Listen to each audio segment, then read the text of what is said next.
আমাদেরকে ক্ষমতাকে প্রশ্ন করার চর্চাটাকে আমরা রাখতে যাচ্ছি। তো এখন আপনাদের কাছে আমাদের প্রশ্ন, আপনারা জনগণের কাছে জানতে চান যে আমাদেরকে বিভিন্নভাবে প্রথম দিকে রাজনৈতিক দল করবো কিনা সেটা নিয়ে নিউজও হয়েছে যে আমরা নাকি রাজনৈতিক দল করছি কত তারিখের মধ্যে, এগুলো নিয়ে নিউজও হয়েছে। পরে অবশ্যই এই আওয়াজটা হচ্ছে এখন তোলা হচ্ছে না। আপনারা জনগণকে একটু কাইন্ডলি প্রশ্ন করেন যে তারা রাজনৈতিক দল চায় না, তারা চায় কিনা এই দ্বিবিভাজনের যে রাজনীতি যেটি ছিল সেটি থেকে তারা মুক্তি পেতে চায় কিনা।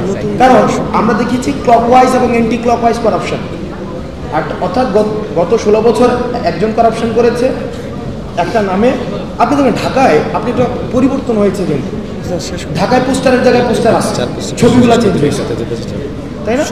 প্যাটার্নটা দেখেন, সেম প্যাটার্নই আছে, 3টা ছবি, 2টা ছবি, নিচে ছবি, উপরে ফিক্স ছবি, 2 নম্বরের যে প্যাটার্ন নিচে হচ্ছে যে ওইটা চায়, মানে এই প্যাটার্ন কিন্তু সেম আছে। এবং এই প্যাটার্নটা কবের প্যাটার্ন? এটা হচ্ছে যে প্যাটার্নের বিরুদ্ধে হচ্ছে আমাদের আন্দোলনটি ছিল। এক্স্যাক্টলি।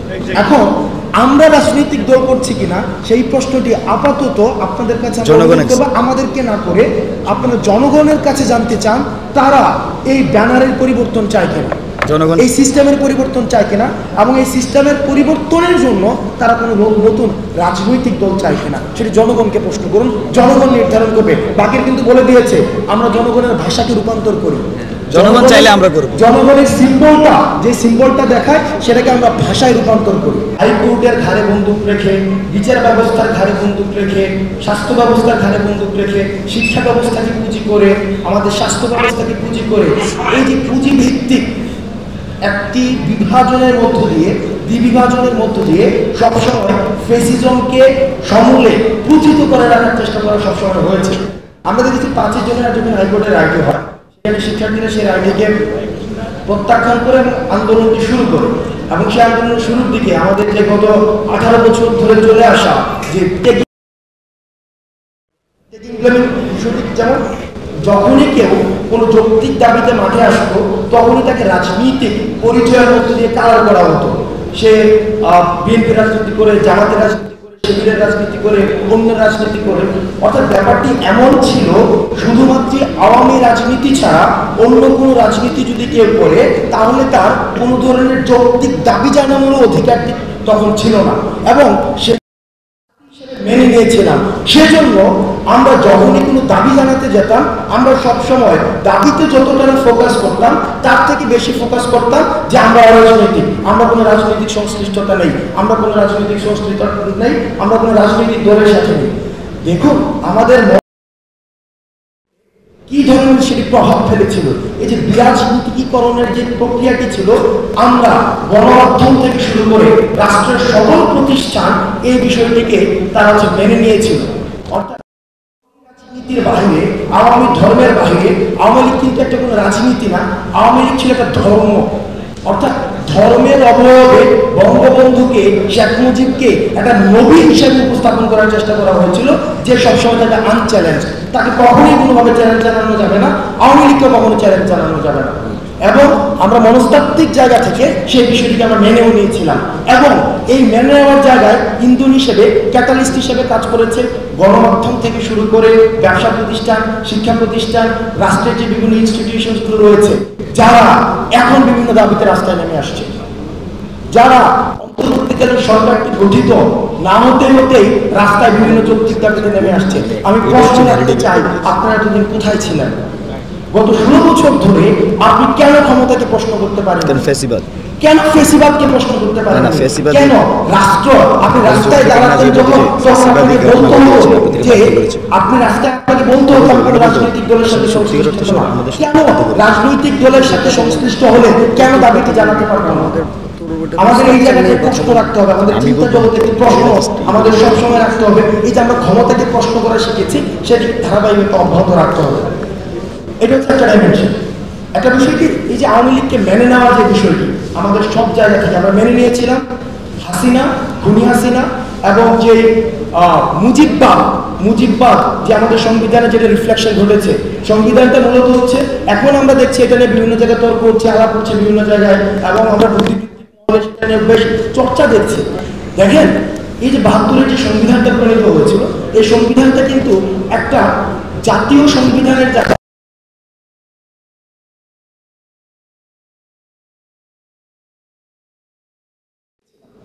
আওয়ামী লীগের সংবিধানটাকেই আমরা বাংলাদেশি সংবিধান হিসেবে ধরে নিয়েছিলাম।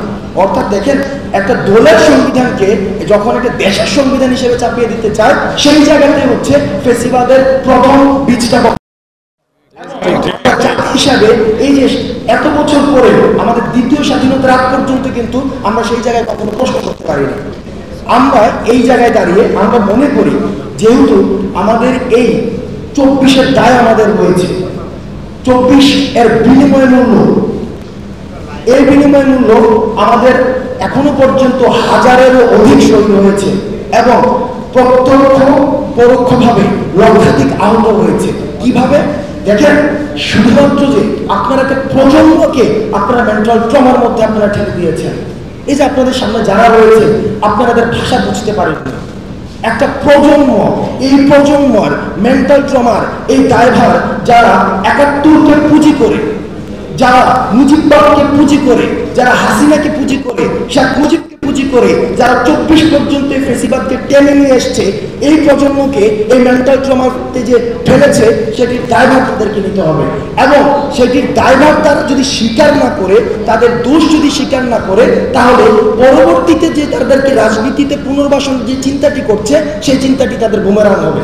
কারণ ফেসিবাদকে যারা পৃষ্ঠপোষকতা দিয়েছে, ফেসিবাদের যারা সুবিধা নিয়েছে বিভিন্ন ফর্মে, কারণ আওয়ামী লীগ প্রথমেই বলেছিল কিন্তু দল ছিল না, কিন্তু এটা একটা ধর্ম ছিল। এই আওয়ামী লীগের ধর্মের অনেকগুলো জনরা ছিল। আওয়ামী লীগ কালচার ছিল, আওয়ামী লীগ মিডিয়া ছিল, আওয়ামী লীগ ইনস্টিটিউশন ছিল, আওয়ামী লীগ পোশাক ছিল, আওয়ামী লীগের খাবার দাবার ছিল। আপনি দেখবেন পাকিস্তানি মুরগি, আমরা দেখেছি যে এই যে দেখেন, এটা মনস্তত্ত্বের মধ্যে কিন্তু বিশাল একটা, আমরা এটাকে স্বাভাবিকভাবে মেনে নিয়েছিলাম। আমরা ইলিশ বাণিজ্য চলেছে, ইলিশ দিয়ে রাজনীতি করা হয়েছে। অর্থাৎ আমাদের প্রত্যেকটা টুলস, ইনস্ট্রুমেন্ট, এই ফেসিজম যে মাথার মগজে যেভাবে ছেকে বসেছে, গেড়ে বসেছে, এইটার সমুৎপাটন করতে হলে আমাদেরকে যে কাজটা করতে হবে, সেটা হচ্ছে আমাদেরকে ইউনাইটেড থাকতে হবে। আমাদেরকে কিভাবে ইউনাইটেড থাকতে হবে?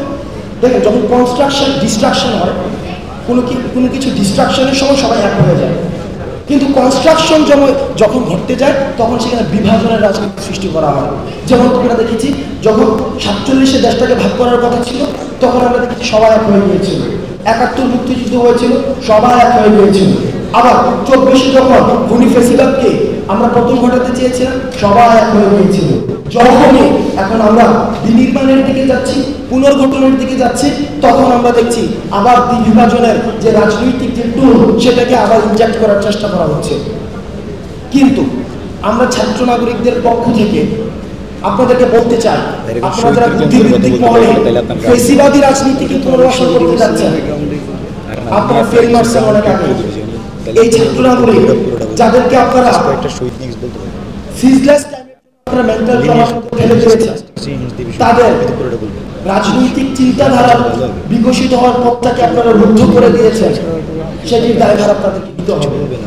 সেটির দায়ভার যদি আপনারা না নিয়ে রাজনীতি করার, পুনর্বাসন করার চিন্তা করেন, তাহলে সেক্ষেত্রে এই ছাত্র নাগরিক যারা শহীদ হয়েছে, আমরা ফিল করি তাদের কাছে আমাদের জবাবদিহিতা রয়েছে, তাদের কাছে আমাদের দায়বদ্ধতা রয়েছে।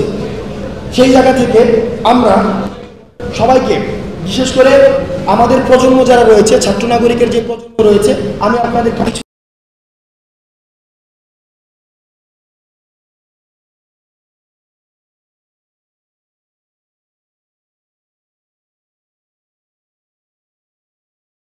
ব্যাপকভাবে আমাদের চিন্তার জগৎকে উন্মুক্ত করতে হবে।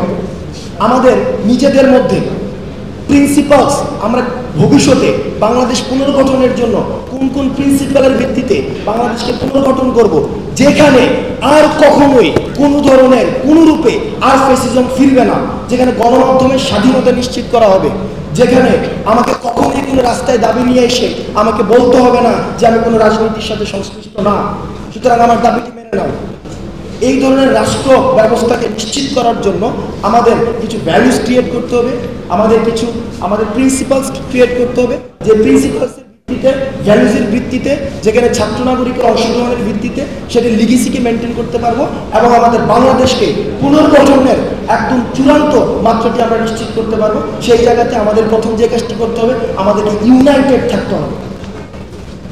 মাথায় রাখতে হবে গতকাল আমরা যেটি দেখেছি, যারা গণমাধ্যমের স্বাধীনতায় ক্ষমতা না আসতেই বিশ্বাস করে না, বিভিন্নভাবে চেপে ধরতে চায়, গণমাধ্যমের উপর হামলা করে তারা যখন ক্ষমতায় যাবে, ক্ষমতার শক্তি পাবে, তাদের কাছে গণমাধ্যমের স্বাধীনতা, বাক স্বাধীনতা এগুলো কিভাবে রক্ষা পাবে? আপনাদেরকে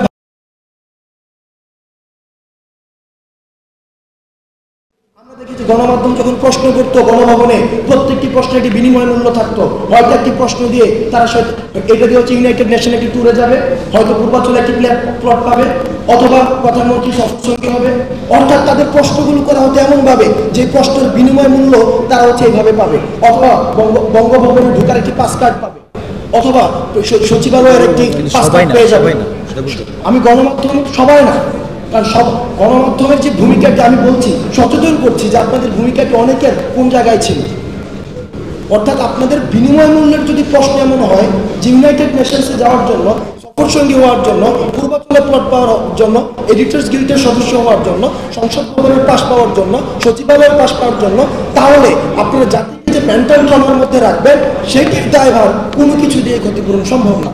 সুতরাং গণমাধ্যমের প্রতি আমাদের আহ্বান থাকবে, আপনারা ক্ষমতাকে প্রশ্ন করতে শিখুন। আপনারা জনতার হয়ে ক্ষমতাকে প্রশ্ন করুন। সরকার যেটি শুনতে চায় সেটি খবর নয়, সেটি সরকার যেটি শুনতে চায় সেটি যদি বারবার প্রচার করা হয় সেটি হচ্ছে প্রেস রিলিজ। আর সরকার যেটি শুনতে চায় না সেটি যখন প্রকাশ করা হয়, ক্ষমতাকে যখন প্রশ্ন করা হয়, সেটি হচ্ছে সংবাদ।